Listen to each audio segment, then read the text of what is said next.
Ini bukan sekedar gurauan, tapi untuk mengingatkan assalamualaikum itu rukun sholat. Bukan seenaknya digonta-ganti, saudara. Itu Arab, nggak usah dipakai. Itu budaya Arab, terus tradisi Arab, bukan Islam. Ambil Islamnya, buang Arabnya. Ini kita baru bicara assalamualaikum. Dan terbukti yang kedua, yang berikutnya. Apa mereka katakan? Ambil Islamnya, buang Arabnya. Karena itu wanita-wanita Indonesia nggak perlu pakai jilbab. Nah, kan nggak lucu yang diserang jenggotnya, saudara. Yang diserang jubahnya, yang diserang imamahnya, yang diserang sorbannya.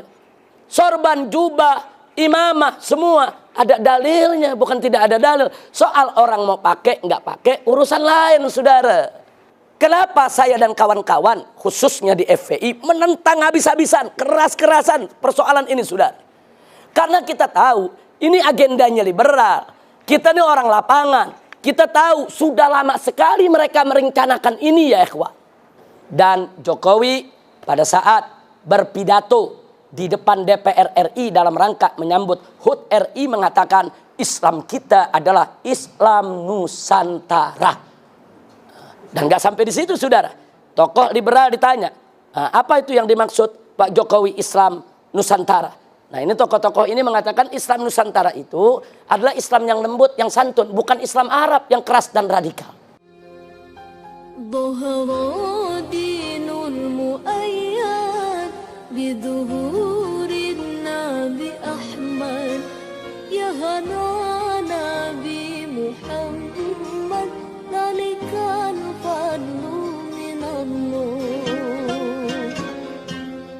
Assalamualaikum warahmatullahi wabarakatuh.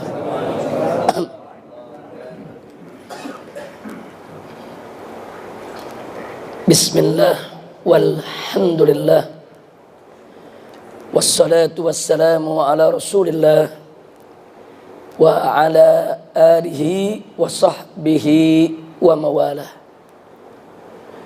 Ashhadu an la ilaha illallah wahdahu la syarika lah wa ashhadu anna sayyidana Muhammadan abduhu wa rasuluh la nabiyya ba'dah. Kepada para guru kita yang sama kita cintai, kepada orang tua kita Sayyidina Walid Ammuna Abdul Qadir Askar hafizahullahu ta'ala wa ra'ah. Begitu juga putra beliau akhina Fahmi hafizahullahu ta'ala wa ra'ah. Dan alhamdulillah kita sama bersyukur, satu keberuntungan buat kita semua. Pada malam hari ini guru kita jauh-jauh dari Surabaya, Jawa Timur datang, Syekhul Walid Al-Ustadz Taufik Bajber hafizahullahu ta'ala wa ra'ah. Famatanallahu bituli hayatih wa nafa'ana bi ulumih fid dini wad dunya wal akhirah. Amin ya rabbal alamin. Luar biasa tausiah yang tadi sudah kita dapatkan dari guru kita, orang tua kita. Satu tausiah yang penuh hikmah, yang menyejukkan hati kita semua, dan yang luar biasa sangat berharga. Mudah-mudahan bisa kita jadikan pedoman dalam kehidupan kita sehari-hari. Dan mudah-mudahan beliau yang menyampaikannya diberikan umur panjang oleh Allah dalam taat ibadah, sehat walafiat. Amin ya rabbal alamin. Nah, baiklah ya ikhwan ahiba'il kiram, usikum jami'a wa nafsi bittaqwallah. Menyambung apa yang pernah kita sampaikan pada bulan yang lalu, di mana pada saat itu ada pertanyaan dari salah seorang yang hadir di majelis kita ini tentang Islam Nusantara. Dan ketika itu saya sampaikan persoalan Islam Nusantara tidak bisa dijawab dengan 1-2 kalimat saja, tapi perlu ada penjabaran. Nah, mudah-mudahan malam ini kita mendapatkan waktu yang cukup. Kita akan coba menuturkan dan nanti kita akan coba diskusikan, dialog, tanya jawab tentang Islam Nusantara. Perlu saya tandaskan dulu di permulaan, jika yang dimaksud Islam Nusantara makna idhafah, mudhaf ilaih, atau jika yang dimaksud Islam Nusantara adalah Islam di Nusantara, atau kalau yang dimaksud Islam Nusantara adalah Islam yang sudah menjadi bagian tidak terpisahkan, yaitu daripada bangsa Indonesia atau daripada Nusantara, atau kalau yang dimaksud Islam Nusantara adalah Islam yang sudah berurat berakar menjadi bagian kehidupan masyarakat Nusantara, atau kalau yang dimaksud Islam Nusantara adalah Islam yang rahmatan lil alamin, Islam yang santun, Islam yang ramah, Islam yang lembut, Islam yang tidak mudah saling mengkafirkan sesama kaum muslimin, dan seterusnya, tentu itu tidak akan jadi perdebatan. Tentu hal-hal semacam itu tidak akan dipersoalkan. Jadi saya ingin tandaskan di sini, kalau memang Islam Nusantara yang dimaksudkan oleh para pengusungnya seperti yang kita sampaikan barusan, no comment dan no problem, tidak ada muskilah kita. Kita terima dengan lapang dada, dengan jiwa besar, tidak ada persoalan. Tapi muncul persoalan manakala kita melihat bahwa para pengusung Islam Nusantara ini adalah tokoh-tokoh kawakan liberal. Muncul persoalannya bukan karena mereka tokoh liberal, tapi muncul persoalannya manakala mereka memperkenalkan Islam Nusantara melalui artikel yang mereka sebarluaskan, melalui rekaman-rekaman ceramah yang disebarluaskan, diunduh di YouTube dan lain sebagainya. Ternyata yang mereka jelaskan tentang Islam Nusantara tidak seperti yang kita sebutkan tadi. Nah, ini muncul jadi persoalan serius. Dengan bangga mereka memperkenalkan Islam Nusantara, kemudian mereka lontarkan pemikiran-pemikiran yang justru bertentangan dengan ajaran Nabi Muhammad Sallallahu Alaihi Wasallam. Antara lain, untuk menyingkat waktu langsung saja kita kepada pokok persoalan. Antara lain, satu, dalam diskusi-diskusi mereka, artikel mereka, ceramah mereka yang bisa dengan mudah kita dapatkan di internet, di YouTube dan lain sebagainya, di antara yang mereka nyatakan adalah satu, bahwa Islam itu agama pendatang. Islam itu agama pendatang dari Arab. Ini jadi persoalan serius. Kalau Islam dikatakan sebagai agama Arab, ini persoalan serius. Karena Islam itu bukan dinun Arabiyun, Islam itu dinun Samawiyun. Islam itu agama langit, bukan agama Arab. Agama langit yang diturunkan oleh Allah Subhanahu wa Ta'ala untuk pertama kalinya ke tengah bangsa Arab, untuk disebarluaskan ke seluruh suku bangsa. Di mana Allah firmankan dalam Al-Quranul Karim kepada nabinya tercinta Sayyiduna Muhammad Sallallahu Alaihi Wasallam, wa ma arsalnaka illa kafatan linnas basyiran wa nadhira. Sadaqallahul azim. Jadi Allah yang menyatakan dalam Al-Quran, tidaklah kami mengutus engkau wahai Nabi, wahai Rasul, wahai Muhammad, melainkan kafatan linnas, untuk segenap umat manusia. Nabi itu diutus sebagai basyiran, sebagai pembawa berita gembira, wa nadhiran, dan sebagai pemberi peringatan. Jadi berdasarkan ayat ini saudara jelas bahwa Nabi itu diutus oleh Allah bukan hanya untuk bangsa Arab, bukan hanya untuk suku Quraisy, bukan hanya untuk keluarga, anak dan keturunannya, tapi untuk seluruh umat manusia apapun suku bangsanya. Nah, jadi di sini kita lihat, jadi nggak betul kalau dikatakan Islam itu agama Arab. Enggak, Islam itu agama langit, diturunkan oleh Allah Jadi jangan mengkerdilkan Islam dengan mengatakan Islam itu agama Arab. Nah yang kedua, mereka katakan Islam itu agama pendatang. Tunggu dulu kalau kita mau bicara soal pendatang. Islam itu agama dari Allah. Bumi ini ciptaan Allah. Bumi ini milik Allah. Sehingga dimanapun Islam itu hadir di atas muka bumi ini, Islam tidak pernah menjadi pendatang. Islam akan selalu menjadi pribumi di bumi manapun milik Allah Subhanahu wa ta'ala. Jadi jangan mereka sombong dengan mengatakan Islam itu pendatang. Tidak.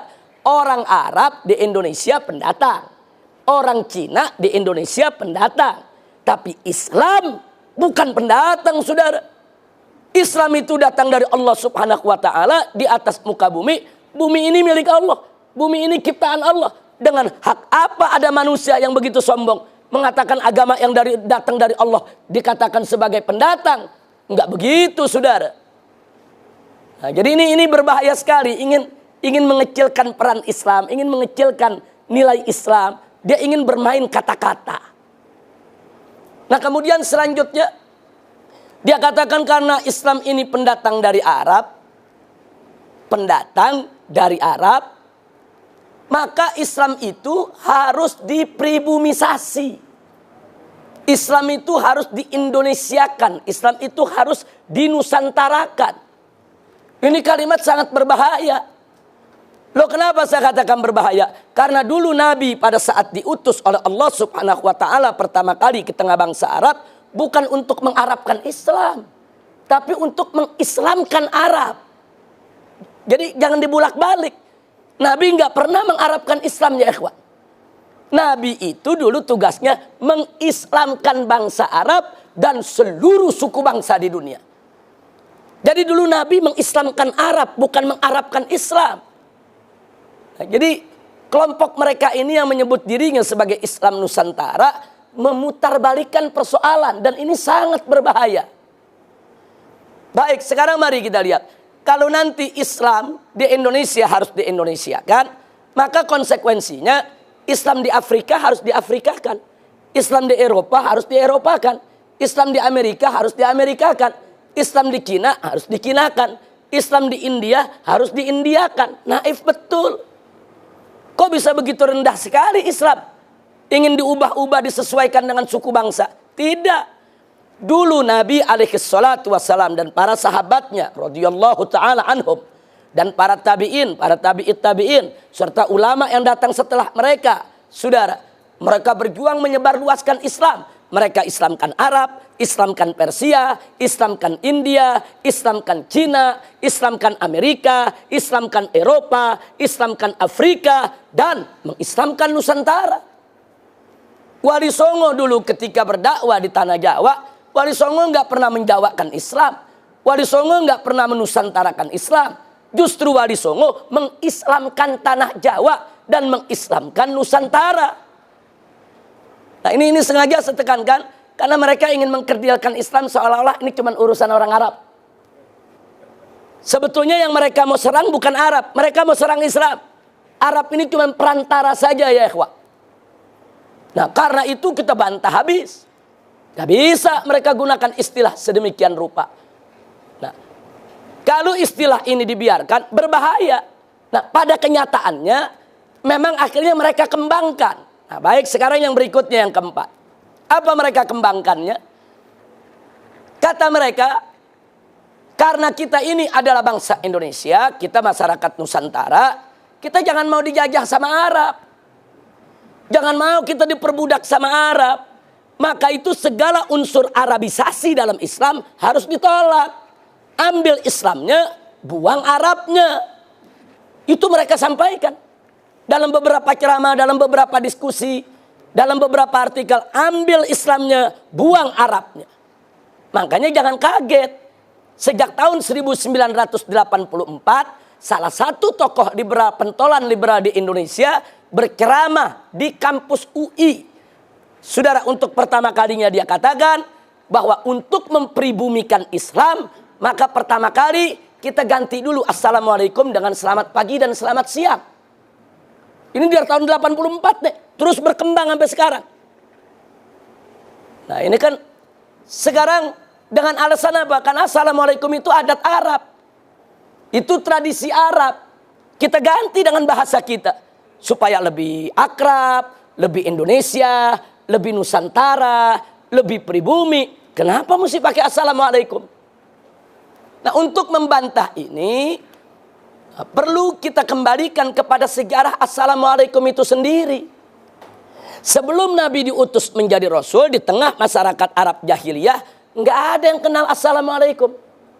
Salam yang ada sesama masyarakat jahiliyah adalah wasobaha. Abu Jahal ketemu Abu Lahab, wasobaha. Bahkan para sahabat Nabi sebelum masuk Islam, salamnya juga wasobaha. Tapi setelah Nabi ajarkan konsep assalamualaikum yang merupakan ajaran Allah, maka mulai saat itu seluruh umat Islam di zaman Nabi tidak lagi menggunakan wasobaha. Mereka menggunakan assalamualaikum. Sehingga salamnya umat Islam dengan salamnya orang kafir masyarakat jahiliyah berbeda. Jadi assalamualaikum itu menjadi identitas muslim. Dengan demikian assalamualaikum itu bukan adat Arab, bukan tradisi Arab, tapi assalamualaikum itu adalah ajaran Islam. Nah, jadi jangan dibulak-balik. Yang adat Arab itu wasobaha. Assalamualaikum itu adalah tahiyatul Islam. Nah adapun kalau sekarang assalamualaikum itu menjadi budaya di tengah Arab, itu persoalan lain.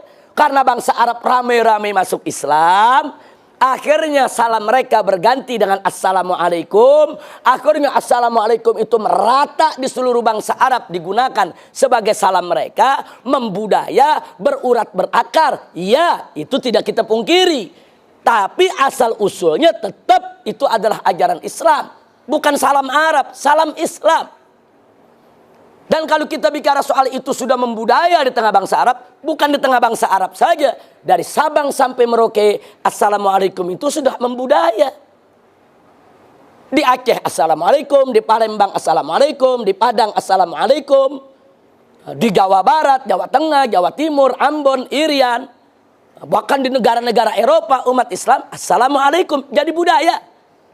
Apalagi masyarakat Betawi nih, saking membudayanya jadi lamleikum. Fakta itu. Lamleikum, Waalaikumsalam. Nih orang Arab sendiri bingung apa artinya itu. Nah, saya sampaikan begini, bukan saya membenarkan lamleikum, Waalaikumsalam, tidak. Yang betul itu assalamualaikum, jawabnya waalaikumsalam. Itu yang betul. Jadi apa yang dilakukan oleh masyarakat Betawi lamleikum, Waalaikumsalam tidak betul. Cuman kenapa ini saya sampaikan? Saya sampaikan di sini hanya untuk menunjukkan dan membuktikan betapa assalamualaikum sudah berurat berakar di masyarakat Betawi. Berurat berakar. Sudah jadi budaya. Sehingga assalamualaikum itu saat ini bukan hanya budaya Arab. Dia juga budaya Afrika, budaya Eropa, budaya Amerika, budaya Indonesia, budaya Nusantara, budaya dunia. Nah, ini yang ingin kita tekankan. Lagi pula, kalau assalamualaikum itu harus diganti dengan selamat pagi, selamat siang, besok kacau di sholat kita. Sebab salam itu salah satu rukun sholat. Tanpa salam tidak sah. Nah urusannya kalau kita ganti, begitu sholat subuh, selamat pagi, selamat pagi. Nah giliran sholat zuhur gimana? Selamat siang, selamat siang. Ntar sholat asar, selamat sore, selamat sore. Sholat maghrib, selamat petang, sholat isya, selamat malam, sholat tahajud, dia bingung. Dibilang malam udah liwat, dibilang pagi belum terang. Akhirnya apa? Selamat remeng-remeng. Artinya sengaja ini kita sampaikan dengan bahasa yang gampang aja. Ini bukan sekedar gurauan, tapi untuk mengingatkan assalamualaikum itu rukun sholat. Bukan seenaknya digonta-ganti, saudara. Nah, jadi alasan mereka ambil Islamnya, buang Arabnya, harus kita waspadai. Sebab kalau ini kita biarkan, nanti ada ajaran-ajaran Islam yang mereka tidak suka, mereka Arabkan. Ah itu Arab, nggak usah dipakai. Itu budaya Arab, itu tradisi Arab, bukan Islam. Ambil Islamnya, buang Arabnya. Ini kita baru bicara assalamualaikum. Dan terbukti yang kedua, yang berikutnya. Apa mereka katakan? Ambil Islamnya, buang Arabnya. Karena itu wanita-wanita Indonesia nggak perlu pakai jilbab. Kata mereka jilbab itu budaya Arab, tradisi Arab. Kenapa bangsa Indonesia kok perempuannya mau pakai jilbab? Ada urusan apa dengan jilbab? Pakai pakaian Nusantara. Ini jadi persoalan serius, saudara. Nah sekarang mari kita kembali kepada sejarah. Sebelum Nabi diangkat menjadi Rasul, tidak ada satupun perempuan Arab yang kenal jilbab. Mereka mutabarrijat, makshufatul aurat, terbuka aurat mereka. Rambut mereka riap, leher mereka buka, bahkan mereka hiasi dengan aneka ragam kalung emas untuk mereka pertontonkan. Saudara, pakaian mereka terbuka, pusar mereka terlihat, tarian perut sangat terkenal di tengah masyarakat Arab ya kawan. Itu budaya Arab. Tapi begitu Nabi diangkat menjadi Rasul, saudara, kemudian Allah perintahkan kepada Nabi untuk mengatakan dan menyampaikan kepada istri-istrinya, putri-putrinya, dan seluruh perempuan orang yang beriman. Apa kata Allah? Yudnina alaihinna min jalabibihin. Nabi diperintahkan Allah sampaikan kepada istri-istrimu, putri-putrimu. Sampaikan kepada seluruh perempuan beriman. Apa yang harus disampaikan? Mereka harus menghamparkan daripada pakaian kurung mereka, jilbab mereka untuk menutup aurat. Ini perintah Allah. Dan begitu ayat ini turun di malam hari, besok paginya satu Madinah tidak ada satu perempuan muslimah pun yang tidak pakai jilbab. Sehingga pemandangannya kontras berbeda. Yang muslimah pakai jilbab, yang bukan muslimah nggak pakai jilbab. Dari sejarah ini kita ketahui kalau begitu jilbab bukan adat Arab. Jilbab itu perintah Allah. Jilbab itu ajaran Islam. Jilbab itu kewajiban agama. Nah, jadi jangan dibulak-balik, oh ini adat Arab, ini tradisi Arab. Itu yang saya katakan tadi. Kalau pintu ini kita buka, nanti setiap syariat Islam yang mereka tolak, mereka Arabkan. Assalamualaikum di Arab-Arabin, jilbab di Arab-Arabin. Fakta. Nah sekarang yang belakangan nih saudara. Seorang profesor, doktor, kiai, haji, pimpinan ormas Islam besar. Kok tega mengatakan jenggot itu adat Arab, tradisi Arab yang gak perlu ditiru. Kok tega mengatakan semakin panjang jenggot seseorang menunjukkan semakin tidak cerdas. Ittaqullah. Dia mesti takut kepada Allah bicara semacam itu saudara. Jenggot itu sunnah Nabi dalam mazhab al-Imam Asy-Syafi'i radhiyallahu ta'ala anhu wa anna jami'an. Memelihara jenggot itu sunnah, dikerjakan mendapatkan pahala, tidak dikerjakan tidak berdosa. Betul, dalam beberapa mazhab lainnya jenggot itu diwajibkan saudara. Terlepas daripada perbedaan apakah ini sunnah, apakah ini wajib, yang jelas ulama sepakat ini disyariatkan dalam ajaran Islam. Ada hadisnya sahih saudara. Bicara soal jenggot. Loh kok bisa-bisanya dia mengatakan jenggot ini adat Arab. Nggak perlu ditiru. Udah gitu digambarkan jenggot itu lambang kebodohan. Nabi berjenggot. Sayyidina Abu Bakar berjenggot. Sayyidina Umar berjenggot. Sayyidina Utsman berjenggot. Sayyidina Ali berjenggot. Radhiyallahu ta'ala anhum wa an jami'is sahabah. Para a'immah berjenggot saudara. Bahkan kita ingatkan yang bersangkutan, pendiri Nahdlatul Ulama, almarhum wal maghfurullah Hadratus Syekh Kiai Haji Hasyim Asy'ari berjenggot. Apa semua mereka mau katakan bodoh? Itu enggak pantas, apalagi diucapkan oleh seorang cendekiawan. Cendekiawan akademisi. Enggak boleh saudara.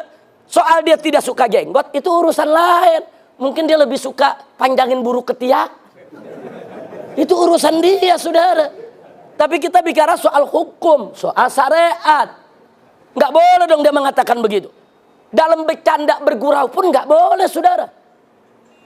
Ini persoalan yang serius. Oh, maksudnya dia ingin menyindir ada salah satu kelompok yang kalau piara jenggot nih panjang-panjang, dia ingin menyindir kelompok ini. Kalau kau tidak suka itu kelompok, sebut aja kelompok yang kau tidak suka. Jangan kau serang jenggotnya. Nah, kan gak lucu yang diserang jenggotnya saudara. Yang diserang jubahnya. Yang diserang imamahnya. Yang diserang sorbannya. sorban, jubah, imamah, semua ada dalilnya, bukan tidak ada dalil. Soal orang mau pakai nggak pakai urusan lain, saudara. Nah, ini yang perlu kita sampaikan. Jadi sudah sampai sejauh itu. Baik, kita lanjutkan lagi berikutnya. Tidak sampai di situ, sampai-sampai saudara, mereka mengatakan ambil Islamnya, buang Arabnya. Oleh karena itu dalam membaca Al-Quran, kenapa kita mesti pakai langgam Arab? Pakai langgam Nusantara. Dan maaf, ini bukan sekedar wacana, tapi sudah dikerjakan. Praktek di Istana Presiden. Ini bukan wacana. Kalau wacana untuk diperdebatkan lagi, saudara. Ini sudah melangkah lebih jauh. Sudah menjadi satu visi, misi. Dan sudah dilakukan pada tanggal 15 Mei. Di Istana Presiden saat peringatan Isra Mi'raj. Saudara, di hadapan Presiden, di hadapan Menteri Agama, di hadapan para tamu dari dalam maupun luar negeri, seseorang diminta untuk membaca Al-Quran dengan langgam dalang pewayangan. Fakta, bukan fitnah, saudara. Jutaan orang menonton. Jutaan orang menonton. Saudara, nah sekarang kenapa saya dan kawan-kawan, khususnya di FPI, menentang habis-habisan, keras-kerasan persoalan ini, saudara? Karena kita tahu, ini agendanya liberal. Kita ini orang lapangan. Kita tahu, sudah lama sekali mereka merencanakan ini, ya ikhwan. Nah sekarang mari kita lihat, ya ikhwan. Dari mana kita tahu ini rencana? Malam Al-Quran mau dibaca dengan langgam dalang pewayangan. Di pagi harinya, itu Twitter sudah menyebar, saudara. Di mana salah satu tokoh muda liberal, pendiri JIL, saudara, lewat akun Twitternya mengatakan, nanti malam Al-Quran akan dibaca dengan langgam Nusantara. Ini kabar gembira buat kita semua. Ini merupakan kemenangan kita. Disebarkan kok. Ini belum dibaca, dia udah kirim Twitter kemenangan. Artinya apa? Artinya dibaca itu memang ada agenda, ada rencana, ada tujuan. Bukan sekedar dibaca begitu aja, ada tujuan. Nah sekarang mari kita lihat, ya ikhwan. Ada sementara yang menganggap ini kan persoalan khilafiyah. Sudahlah, nggak usah dibesar-besarkan. Kita sampaikan, andai kata pun itu persoalan khilafiyah, kita mesti tahu, tidak setiap masalah khilafiyah boleh dipublikasikan depan umum, saudara. Saya kasih contoh. Kalau ada seorang dai Syiah bicara di radio, di TV mengatakan, para pemirsa, kawin mut'ah itu tidak apa-apa. Kawin mut'ah itu halal. Terus kita protes, nanti dijawab, ini kan khilafiyah. Nggak bisa, saudara.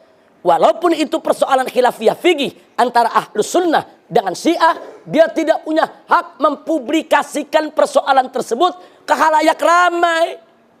Kalau dia ingin memperdebatkannya, silakan datangi ulama Ahlus Sunnah, silakan kemukakan argumentasinya, nanti akan dijawab oleh ulama Ahlus Sunnah bahwa mut'ah itu haram sampai hari kiamat. Dia punya dalil, silakan keluarkan dalilnya. Akan kita jawab dengan dalil lagi, saudara. Tapi bukan mentang-mentang khilafiyah, dia boleh ngomong seenaknya di televisi, jadi fitnah dong. Nanti orang-orang awam dengar, saudara. Nggak bisa. Ini nggak boleh kita sembarangi, saudara. Ada masalah-masalah khilafiyah yang bisa menimbulkan fitnah kalau dikupas di tengah masyarakat awam, saudara. Sehingga nggak boleh untuk sembarangan dipertontonkan. Itu satu. Kalau betul itu khilafiyah. Yang kedua, kalau bicara khilafiyah, saudara, ya ada pendapat yang berimbang sama kuat. Tapi ada khilafiyah yang ulama sepakat, yang satu lemah, yang satu doif, yang satu syadz. Kol yang sudah syadz, kol yang sudah menyimpang, kol yang sudah lemah, nggak boleh dipakai lagi, saudara. Jadi jangan khilafiyah dijadikan alasan ingin menyebar fitnah di tengah umat Islam. Nah itu jawaban soal khilafiyah. Yang berikutnya mereka bilang, ya sudahlah, ini kan kombinasi budaya. Nah kalau kombinasi budaya itu boleh dijadikan dalil untuk membaca Al-Quran dengan dalang pewayangan, maka berarti besok Al-Quran boleh dibaca dengan langgam jaipongan. Loh, kalau dalang pewayangan boleh, kenapa jaipongan nggak boleh? Berarti besok Al-Quran boleh dibaca dengan langgam dangdutan. Dengan langgam, yaitu gambang kromongnya Betawi, saudara. Berarti besok Al-Quran boleh dibaca dengan langgam Cina, dengan langgam India, saudara. Nggak bisa. Jadi lemah. Dia mau coba pakai akal, pakai logika, tapi menabrak seperangkat daripada dalil yang sudah disepakati oleh para ulama. Nah sekarang dalam Al-Quranul Karim Allah menyatakan, faqala ta'ala warattilil Qur'ana tartila. Bacalah Al-Quran itu dengan tartil. Sayyidina Ali ibn Abi Thalib radhiyallahu ta'ala anhu su'ila anil murad bitartil. Apa yang dimaksud dengan tartil? Sayyidina Ali ditanya. Beliau menjawab, i'ta'ul huruf huquqaha. Tartil itu adalah memberikan setiap huruf Al-Quran hak-haknya. Bagaimana hak membacanya, hak mengucapkannya, kemudian hak keluar dari makharijul hurufnya, hak sifat hurufnya. Itu hak yang nggak boleh dilanggar. Oh, ada kalau pertemuan antara sejumlah huruf menimbulkan suatu hukum. Seperti apa? Seperti ikhfa, idhar, iklab, idgham, baik yang bigunnah maupun bila gunnah. Kemudian ada yang qalqalah dan lain sebagainya. Itu hak huruf. Nggak boleh sembarangan. Itu dari segi hak huruf. Yang berikutnya lagi dari segi qiraat. Qiraat itu hanya boleh dibaca dengan qiraat mutawatirah. Nggak boleh qiraat sadzah dipakai untuk baca Al-Quran. Contoh, kalau kita baca Al-Fatihah, ada yang baca Maliki Yaumiddin, mimnya dipanjangkan. Itu qiraat Nabi. Ada yang dipendekkan, Maliki Yaumiddin. Itu juga betul. Itu qiraat Nabi, saudara. Nabi ajarkan kepada sahabat yang ini dengan mim dipanjangkan. Nabi ajarkan kepada sahabat yang ini dengan mim dipendekkan. Selama qiraatnya mutawatirah dari Nabi, kita boleh baca. Tahu-tahu ada mau bikin qiraat sendiri. Malaka Yaumiddin. Dia pakai fi'il, saudara. Dia pakai fi'il. Walaupun maknanya serupa, dia pakai fi'il, haram. Karena Nabi nggak pernah mengajarkan baca seperti itu. Jadi qiraat itu pun ada sanad. Ada sanad. Oh, Imam Kisai membaca suatu bacaan dari gurunya. Gurunya dari gurunya. Gurunya dari tabi'in. Tabi'in dari sahabat. Dari Nabi. Kalau suatu qiraat tidak ada sanad bersambung sampai Nabi, nggak boleh kita baca, saudara. Nah, ini yang kita mesti tegaskan, nggak sembarangan baca Quran. Dari segi hurufnya, sifatnya, mesti kita berikan hak-haknya. Dan dari segi qiraatnya, saudara. Termasuk dalam soal langgamnya. Nah, dalam soal langgam itu ada hadis yang Nabi menyatakan, Iqra'ul Quran biluhunil Arab. Bacalah Al-Quran dengan langgam Arab. Saudara, jadi artinya langgam Arab itu memang Nabi yang suruh. Bukan sembarangan, bukan kita yang orang Arab pengen Al-Quran dibaca dengan langgam Arab. Bukan. Allah dan Nabi yang suruh. Lagi pula kalau kita mau pakai logika, wajar Al-Quran itu dibaca dengan langgam Arab. Loh kenapa wajar? Nah, karena Al-Quran diturunkan dalam bahasa Arab. Kalau Al-Quran diturunkan dalam bahasa Jawa, tentu dibacanya dengan langgam Jawa. Kalau Al-Quran diturunkan dalam bahasa Indonesia, silakan baca dengan langgam Indonesia. Al-Quran diturunkan dalam bahasa Arab. Harus dibaca dengan notasi Arab. Saya kasih contoh. Jujur, kita ini orang Jakarta khususnya. Kalau ada orang dari Jawa datang ke Jakarta, belum bisa bahasa Jakarta, belum bisa dialek, tapi sok ngomong Jakarta, pakai dialek Jakarta, terus terang, enek gak dengernya? Ya terus terang aja kita enek. Ini orang gak bisa ngomong Betawi, sok Betawi. Sama, orang Betawi mau ngomong bahasa Jawa, di Jawa sana dipaksa-paksain. Orang Jawa enek, saudara. Loh kenapa? Karena bahasa Jawa, kalau disampaikan dengan notasi Jawa, enak. Bahasa Betawi, kalau disampaikan dengan langgam Betawi, enak. Atau contoh bahasa Inggris, ada yang baca begini, saya mau tanya, enak apa enggak? I'm going to Bandung. Ya terus terang aja kan enggak enak, saudara. Orang Jawa Barat enggak mau kalah, apa dia bilang? How are you? Lah kan enggak enak didengarnya, saudara. Bukan maunya. Memang bahasa Inggris pakai notasi Inggris, bukan pakai notasi Sunda atau notasi Jawa. Itu dalam percakapan sehari-hari seperti itu. Nah begitu juga Al-Quran diturunkan dalam bahasa Arab, maka bacalah dengan langgam Arab. Oh ada lagi yang mengatakan begini dari kementerian. Ya sudahlah, ini dibaca di sana, ini kan jadi pembelajaran kita semua. Lagi pula, kan gak semua orang Indonesia bisa langgam Arab. Maklumilah kalau mereka yaitu tidak pakai langgam Arab. Saudara, ini kita jawab dengan dua jawaban. Pertama, itu qori yang baca di Al-Quran, doktor dari perguruan tinggi Islam. Dia bisa qiraat dengan langgam Arab. Dia sengaja pakai langgam dalang dan pewayangan. Bukan dia nggak mampu. Kalau orang nggak mampu lain cerita. Ini mampu. Tapi dia nggak mau pakai, saudara. Itu jawaban yang pertama. Jawaban yang kedua, saudara, siapa bilang orang Indonesia ini, saudara, nggak mampu melanggamkan Arab? Jangan merendahkan bangsa Indonesia, jangan menghina rakyat Indonesia, saudara. Puluhan kali musabaqah tilawatil Quran tingkat dunia digelar di berbagai negara, qori-qori Indonesia selalu keluar sebagai juara. Kalau orang Indonesia tidak bisa baca Quran dengan langgam yang semestinya, nggak nantinya dia jadi juara. Dia mengalahkan qori Mesir, dia kalahkan qori Libya, dia kalahkan qori Aljazair, dia kalahkan qori dari Syria, dia kalahkan qori dari Libanon, dari berbagai tempat. Qori-qori Arab kalah sama qori-qori Indonesia. Loh kenapa bisa begitu? Karena memang pembacaannya lidahnya fasih. Lidahnya fasih mengucapkan huruf. Kemudian tajwidnya dia kuasai. Suaranya bagus, saudara.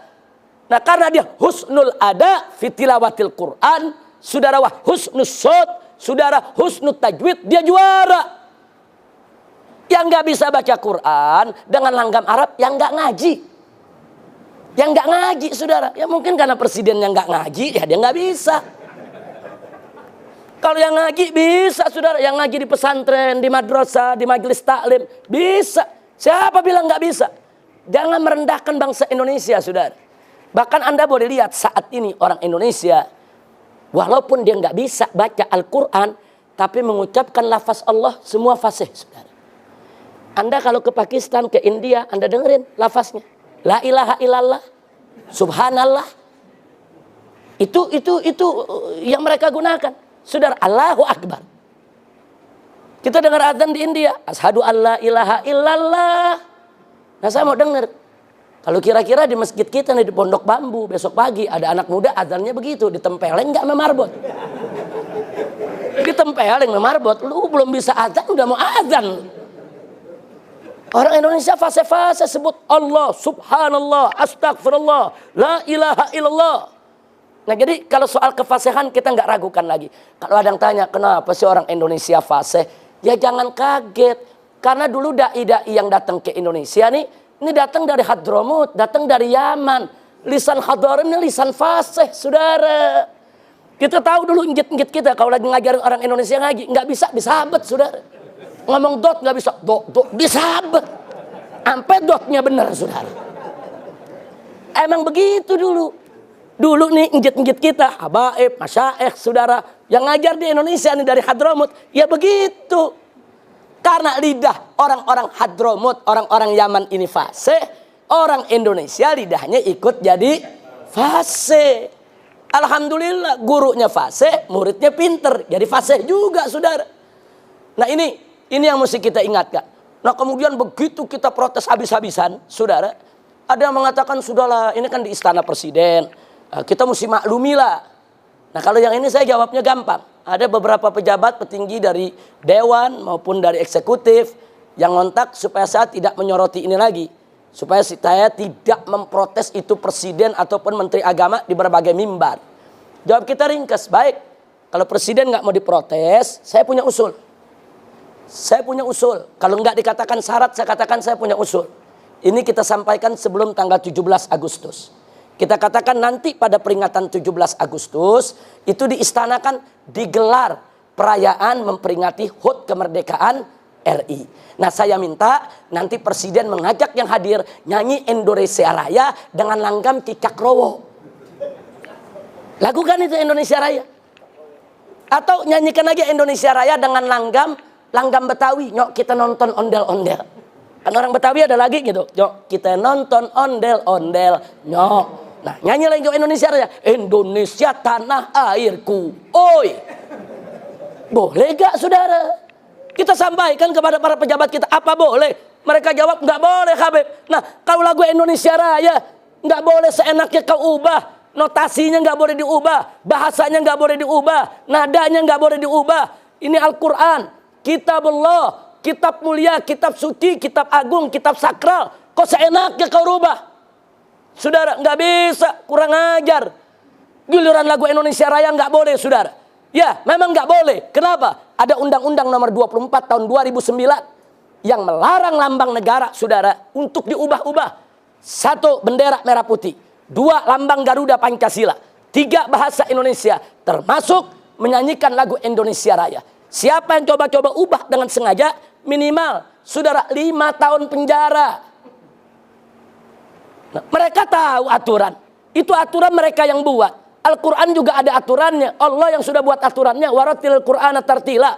Nabi yang sudah membuat aturannya. Iqra'ul Qur'an biluhunil Arab. Nah, kalau kau punya peraturan gak boleh dilanggar, kok peraturan Allah dan Rasulnya seenaknya kau mau langgar? Nah, gak bisa, saudara. Nah, ini setelah kita sampaikan begini, ya, mereka gak bisa ngomong apa-apa. Oh begitu Habib, ya emang begitu. Nah, habis bagaimana? Suruh presiden nyanyiin Indonesia Raya, berani gak? Pakai langgam cicak rowo, pakai langgam balonku ada 5. Suruh nyanyiin. Nah, jadi ini persoalan bukan persoalan kecil, persoalan serius, saudara. Segala sesuatu ada aturannya. Ini ceramah aja ada aturannya nih. Boleh saya kasih contoh? Boleh gak nih? Boleh. Di sini ada Syekhul Walid, Ustadz Taufik, saudara. Saya ingin mempersilahkan beliau untuk ceramah. Katakan saya diminta oleh Pak Fahmi sebagai MC. Saya katakan begini. Saudara-saudara yang dimuliakan Allah. Sesaat lagi kita akan mendengarkan tausiah yang penuh hikmah. Untayan mutiara. Hikmah yang akan disampaikan oleh guru kita yang mulia. Al-Muhtaramul Mukarram. Syekhul Walid. Al-Ustadz Taufik Bajber. Kepada beliau, falyatafaddal. Saya mau tanya, itu cara santun tidak? Jujur, santun tidak? Ramah tidak? Akhlak tidak? Bagus tidak? Emang begitu cara MC, saudara. Nah, kalau umpamanya saya rubah nih. Saya berdiri nih jadi MC. Nah, ini banyak yang hadir. Apa saya bilang? Para penonton berbahagia. Sebentar lagi kita akan sama-sama mendengarkan ceramah berapi-api dari guru kita dari Jawa Timur. Dialah kita persilakan Ustaz Taufik. Yang di belakang jawab, ini mau ceramah apa main bola? Ini mau ceramah apa main tinju, saudara? Jujur saya tanya, itu cara begitu sopan tidak? Santun tidak? Akhlak tidak? Kurang ajar, saudara. Malah di luar udah ada yang nyeletuk. Gila itu. Artinya apa? Mempersilakan ceramah ada aturan. Mempersilakan tinju ada aturan. Nah, saya balik sekarang. Mike Tyson diundang di Senayan, saudara. Mau main tinju ini di Stadion Utama Senayan yang nonton 100.000 orang. Kebetulan karena saya pernah jadi MC seperti tadi, saya diundang sama promotor jadi MC Mike Tyson. Saya terima, saudara. Nah, begitu di Senayan saya naik pakai sorban begini, saudara. Ini di atas ring, ini di pojokan Mike Tyson nih udah siap naik ring nih. Kan mesti dipersilahkan dulu. Nah, begitu mau persilahkan apa saya bilang? Kaum muslimin dan muslimat rahimakumullah. Sesaat lagi kita akan sama-sama menikmati pertunjukan yang akan dipertontonkan oleh saudara kita yang tercinta Al-Muhtaramul Mukarram Ustadz Mike Tyson. Kepada beliau falyatafaddal. Kira-kira di Senayan apa yang terjadi? Semua buka sendal sama sepatu ditimpuk kita, saudara. Ini momen tinju apa ceramah? Maaf, kira-kira jelas gini. Artinya saya hanya ingin memberikan contoh-contoh yang mudah dipahami oleh masyarakat dari berapapun kalangan umurnya, bahwa segala hal itu ada aturan, saudara. Ceramah ada aturannya, tinju ada aturannya, nggak boleh digabung-gabung. Dalang pewayangan ada aturannya, baca Quran ada aturannya, jangan dicampur aduk dong, nggak bisa, saudara. Andai kata pun dikatakan itu khilafiyah, tapi itu tidak lazim. Jangan sesuatu yang tidak lazim kita pertontonkan. Saya mau kasih contoh tidak lazim. Satu lagi saya kasih contoh. Boleh saya kasih contoh lagi satu? Baik, saya katakan ini ada piring. Saya dagang di warteg. Anda datang memesan nasi dengan lauknya. Saya ambil piringnya, saya ambil lap yang bersih, saya lap. Anda lihat, saya bersihkan, saya nggak mau ada debu, saya nggak mau kotor buat pelanggan saya. Habis itu saya tuangkan nasinya, lauknya saya sediakan. Ngambil lauknya pun pakai jepitan, nggak main pakai tangan gitu. Supaya bersih. Jujur, saya tanya, bersih tidak? Selera gak makannya? Selera. Oh, ini bersih di warung. Nah, karena Anda pikir saya bersih, beberapa hari kemudian Anda datang lagi. Nah, mau makan lagi nih di warung kita. Nah, kemudian begitu Anda pesan nasi melauk, saya cari lap nggak ada. Ada celana dalam. Ini celana dalam bersih, bukan dari dipakai, bersih udah dicuci. Saya pikir bersih ini, saya lap. Anda protes, Pak, jangan pakai celana dalam dong. Bersih. Saya lap. Habis saya lap, saya taruh nasi, saya kasih. Kira-kira nafsu gak makannya? Jujur aja udah. Ini yang makan bilang, gendeng nih orang. Sempak buat ngelap. Walaupun itu celana dalam bersih, saudara. Walaupun bersih. Kenapa? Tidak lazim. Jadi melakukan sesuatu yang tidak lazim depan publik, itu bisa membuat jadi fitnah. Membaca Al-Quran dengan langgam dalang pewayangan, hal yang gak lazim di tengah masyarakat Indonesia, saudara. Jangan dimulai. Jangan disponsori. Itu berbahaya. Bisa jadi fitnah. Baik, kita tambahkan lagi, saudara. Ini kalau mau dalil, mau dari Quran, mau dari hadis, mau pakai logika, semua tetap nggak boleh mereka lakukan itu. Baik, sekarang kalau andai kata pembacaan Al-Quran boleh pakai langgam dalang, pewayangan, dan lain sebagainya, lalu bagaimana nasib amin dalam sholat nanti? Nanti kalau sekarang kan imam mengatakan waladdallin.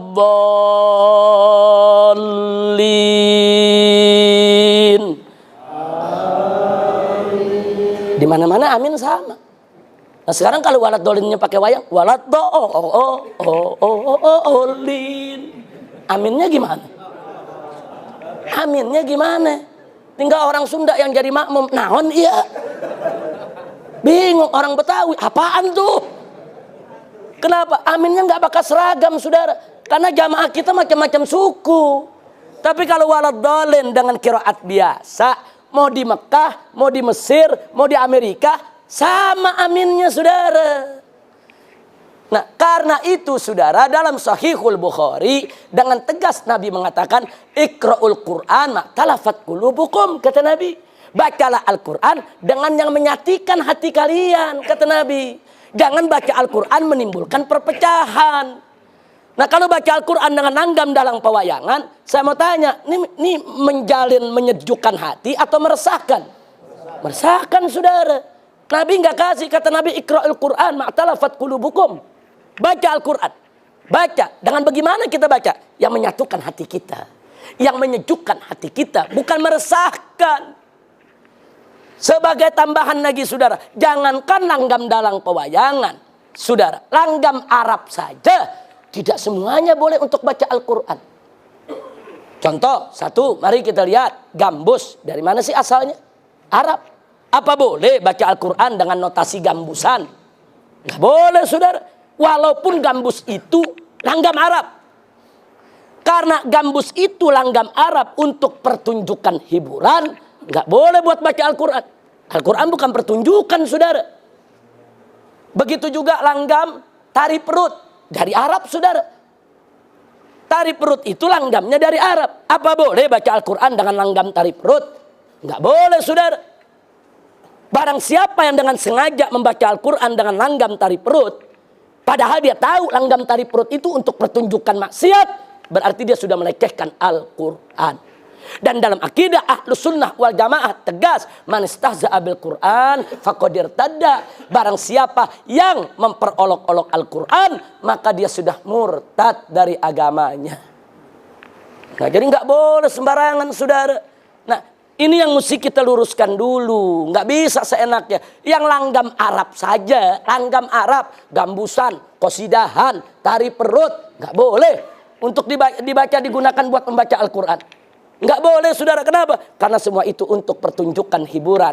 Al-Quran begitu mulia, Al-Quran begitu agung, sakral, suci. Nggak boleh sembarangan orang melakukan pembacaannya. Nah, jadi hal-hal semacam ini sengaja kita sampaikan kepada segenap umat supaya tahu betul bahaya mengubah-ubah daripada langgam bacaan Al-Quran. Baik, selanjutnya. Saudara, ada protes, tapi sungguh pun begitu. Kenapa sih saya dan kawan-kawan begitu keras menolak pembacaan Al-Quran itu dengan langgam kedaerahan, saudara? Padahal sebagian kiai membolehkan, saudara. Singkat jawab kita, karena kami tahu siapa yang mengusung ini. Karena kami tahu siapa ini yang punya program, saudara. Dan kita tahu tujuan mereka. Kalau hari ini mereka berhasil membiarkan Al-Quran dibaca dengan langgam kedaerahan, besok mereka akan berupaya supaya Al-Quranul Karim di Indonesia cukup dicetak terjemah bahasa Indonesia saja. Mau ngapain pakai tulisan Arab? Bangsa Indonesia, kamu dijajah sama Arab? Mau diperbudak sama Arab? Itu adat Arab. Yang penting ambil Islamnya, ambil Qurannya, buang Arabnya. Cukup baca terjemah. Umat agama lain kitab sucinya pakai bahasa Indonesia kok. Kenapa umat Islam mesti pakai bahasa Arab? Ini tujuan mereka, saudara.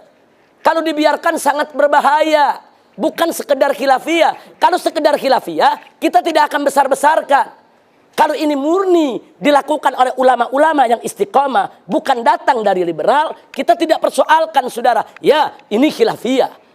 Tapi karena ini keluar dari kelompok liberal, diusung oleh kelompok liberal, saudara, mereka punya tujuan-tujuan yang sudah mereka atur. Dan sudah mereka rencanakan dari jauh-jauh hari. Ini harus dibendung. La taftahul bab. Jangan sekali-kali Anda buka pintu untuk mereka, saudara, mengubah-ubah daripada agama yang dibawa oleh Nabi kita Muhammad Sallallahu Alaihi Wasallam. Nah, kalau ini dibiarkan, apalagi bahayanya besok. Nah, besok kalau mereka nggak suka, sekarang udah terbukti, mereka nggak suka jilbab, mereka bilang Arab. Nah, mereka nggak suka jenggot, mereka bilang Arab. Nah, besok kalau mereka nggak suka hukum potong tangan pencuri, mereka bilang Arab. Mengapain pencuri dipotong tangan? Itu hukuman orang Arab itu. Itu hukuman keras, radikal. Itu tradisi Arab, adat Arab.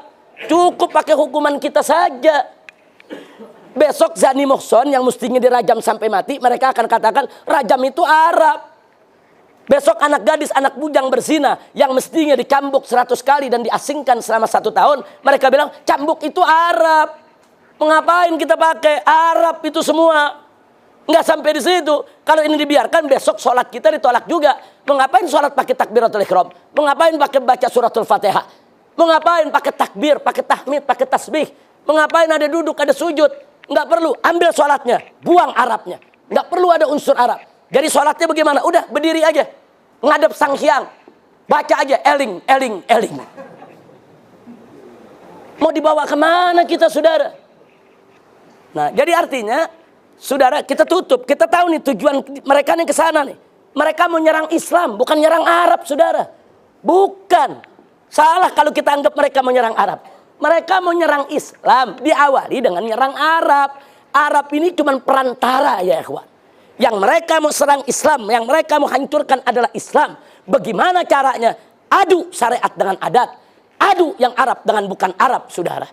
Mereka mau adu domba antara syariat dengan adat, antara yang Arab dengan bukan Arab. Mereka serang Arab, menumbuhkan rasa benci kepada Arab, saudara. Tujuannya ingin mengikis Islam, ingin menghancurkan Islam. Nah, maka itu sengaja saya sampaikan begini. Saya ceramah dari Sabang sampai Merauke dari sejak bulan Mei sampai hari ini, saudara. Saya enggak peduli, kita sampaikan. Kadang-kadang dai-dai yang berasal dari keturunan Arab mau bicara enggak enak, saudara. Karena ada bau Arabnya, enggak ada urusan. Ini agama samawi, ini agama Allah. Harus kita sampaikan. Kita di sini bukan bela Arab, kita bela Islam. Dan mereka bukan serang Arab, mereka serang Islam. Nah, kalau kita bela Islam, harus dengan perantara bela Arab, ya kita kerjakan, saudara. Mereka menumbuhkan rasa benci kepada Arab. Memang Nabi Muhammad itu siapa? Memang Al-Quran itu bahasa apa? Memang bahasa di sorga nanti bahasa apa yang digunakan? Dari mana mereka mengajarkan orang untuk benci Arab, saudara? Nah, ini yang perlu kita waspada, saudara.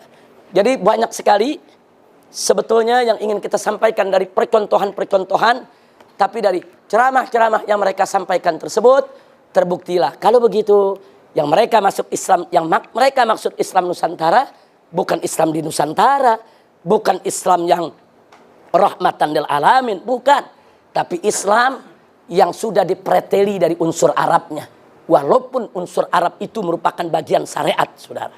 Dia mau preteli satu-satu. Nah, inilah karenanya sekali lagi dan sekali lagi. Kemarin malam tahun baru saya diundang untuk menyampaikan ceramah di Tugu Pahlawan Surabaya. Yang hadir kemarin itu ratusan ribu orang. Dahsyat luar biasa. Semua tokoh NU hadir di Jawa Timur. Masyarakatnya juga hadir, saudara. Itu ada acara selawat Habib Syekh Assegaf. Dan kebetulan saya yang diminta untuk ceramahnya. Ini yang saya sampaikan. Yang saya sampaikan adalah soal Islam Nusantara. Ternyata masyarakat yang hadir yang merupakan grassroots NU, mereka antusias, mereka sepakat dengan kita, mereka anti dengan yaitu dengan propaganda liberal, saudara. Ya, kita sampaikan apa yang saya sampaikan di sini, saya sampaikan di atas mimbar. Sampai TV 9 yang selama ini menjadi corong daripada aliran Nusantara, begitu saya ceramah 5 menit, dia masih muat. Begitu saya bicara Islam Nusantara, dia putus. Enggak berani muat, saudara. Nah, saya ditanya, Habib nih bagaimana TV 9 kok diputus begini? Saya bilang, ya mana mau mereka siarkan, orang mereka corongnya kok. Nah, kalau mereka corongnya kemudian mereka siarkan saya, sama juga nelanjangin diri sendiri. Nah, ini yang perlu kita sampaikan. Jadi kita nggak peduli, saya keliling pondok-pondok pesantren NU. Kemarin saya ceramah di pondok pesantren Banyu Anyar. Itu pondok pesantren tertua yang ada di Madura. Saudara, pimpinan Kiai Haji Muhammad Rafi'i Baidawi, kita sampaikan persoalan ini. Kita keliling Bangkalan, Pamekasan, Sampang, kita keliling Jawa Timur, kita ke Lombok, kita kemana tempat, semua kita sampaikan kepada umat Islam persoalan ini.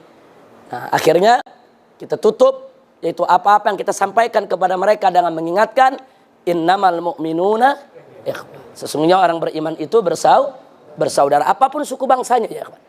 Nggak peduli, mau Arab, mau Cina, mau India, selama dia beriman kepada Allah, maka mereka adalah bersaudara. Inna akramakum indallahi atqakum. Dan apapun suku bangsanya, kalau mereka bertakwa kepada Allah, beriman kepada Allah, saudara, mereka akan mulia di sisi Allah. Bahkan mereka lebih mulia dari yang punya nasab apapun, saudara. Kalau yang punya nasab tersebut tidak bertakwa kepada Allah, yang ajam lebih mulia daripada yang Arab. Kalau yang ajamnya bertakwa, yang Arabnya nggak bertakwa, saudara.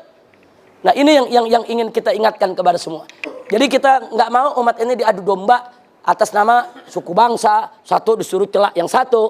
Oleh karenanya saya tidak ragu-ragu mengatakan bahwa aliran Nusantara yang saat ini dipropagandakan oleh kaum liberal adalah aliran rasis dan fasis, saudara. Mereka benci Arab, mereka ingin menanamkan kebencian kepada Arab, mereka ingin hilangkan segala aroma Arab, segala adat tradisi Arab, bahkan mereka ingin hancurkan Islam atas nama itu adalah adat Arab yang nggak boleh ditiru, ya ikhwan. Nah, ini harus kita lawan, ini nggak boleh kita biarkan. Mudah-mudahan Allah berikan kita kemenangan.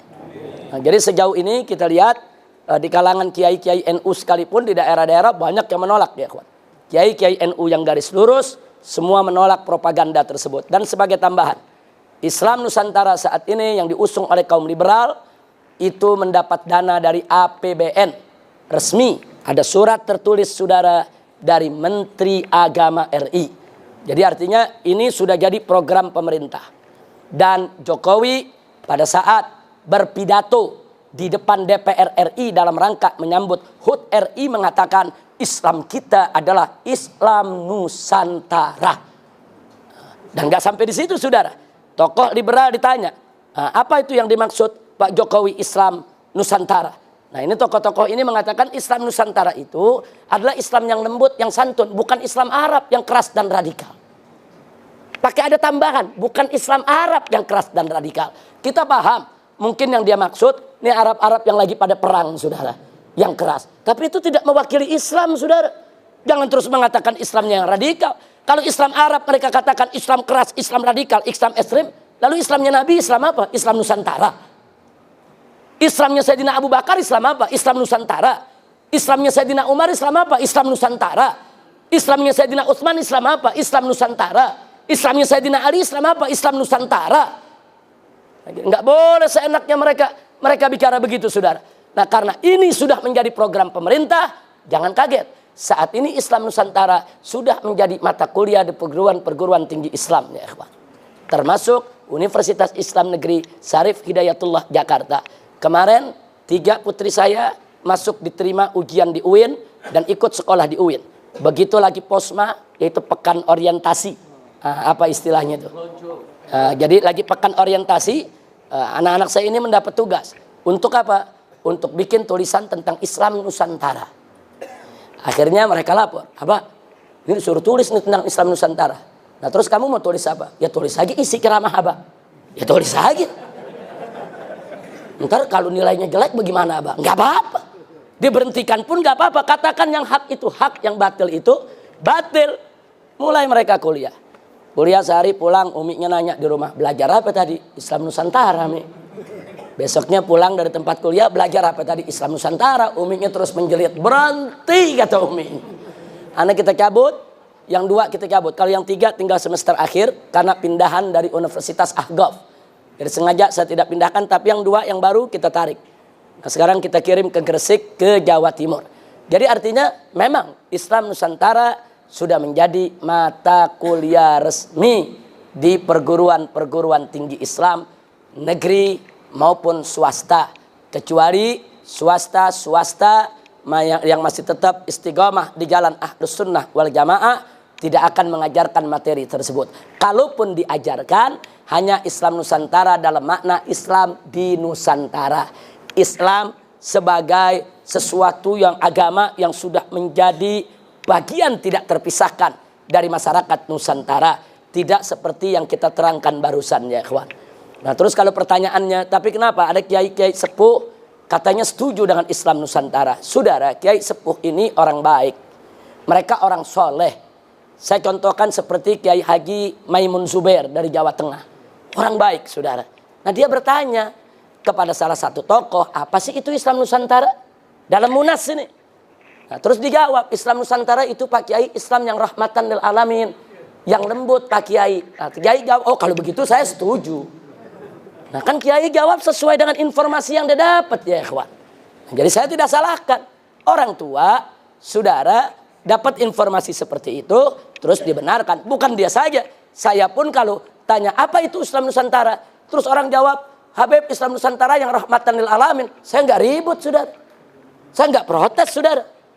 Nah, tapi kalau Islam Nusantara para pengusungnya bicara seperti tadi, mengarab-arabkan syariat Islam, nggak boleh kita biarkan, saudara. Wajib untuk kita tolak. Nah ini yang saya mau sampaikan. Mudah-mudahan bermanfaat untuk kita semua. Jadi jangan kaget kalau saya dan kawan-kawan di FPI di atas mimbar, mungkin Anda ada yang menemukan rekamannya di YouTube dan lain sebagainya. Dalam soal ini memang kami bersikap keras untuk menjaga, nah, supaya mereka tidak mempermainkan syariat Nabi Muhammad Sallallahu Alaihi Wasallam. Saya pikir cukup itu yang bisa saya sampaikan. Saya minta maaf waktunya cukup panjang sekali kita ambil, tapi mudah-mudahan bagi yang bertanya pada bulan yang lalu sudah terpenuhi, yaitu rasa ingin tahunya tentang Islam Nusantara dan tentang sikap kami terhadap Islam Nusantara.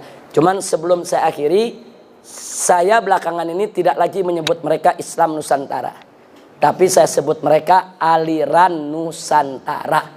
Islam terlalu mulia kalau harus digandeng-gandengkan dengan terminologi yang punya tujuan untuk merusak Islam. Nah, jadi saya nggak mau lagi sebut mereka Islam Nusantara. Dari tadi saya sebut karena pertanyaan Islam Nusantara, saya jelaskan dulu. Nah, tapi di terakhir saya ingatkan, kami menyebut mereka sekarang bukan Islam Nusantara, tapi aliran Nusantara. Nah, baik, itu saja yang bisa saya sampaikan. ظهر دين المؤيد بظهور